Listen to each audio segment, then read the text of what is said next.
कौसल्या सुप्रजा रामपूर्वा सन्ध्या प्रवर्तते उत्तिष्ठ नरशार्दूल कर्तव्यं दैवमाह्निकम् उत्तिष्ठोत्तिष्ठ गोविन्द उत्तिष्ठ गरुडध्वज उत्तिष्ठ कमलाकान्त त्रैलोक्यं मङ्गलं कुरु उत्तिष्ठोत्तिष्ठ गोविन्द उत्तिष्ठ गरुडध्वज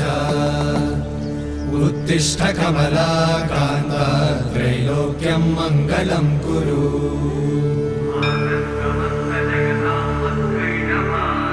मातः समस्त जगतां मधुकैटभारे वक्षो विहारिणि मनोहर दिव्यमूर्ते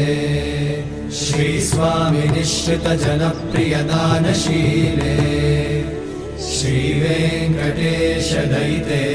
तव सुप्रभातम् तव सुप्रभातमरविन्दलोचने भवतु प्रसन्नमुखचन्द्रमण्डले विधिशङ्करेन्द्रवनिताभिरर्चिते वृषशैलनाथ दयिते दयानिधे अत्यादि सप्त ऋषयः समुपास्य सन्ध्या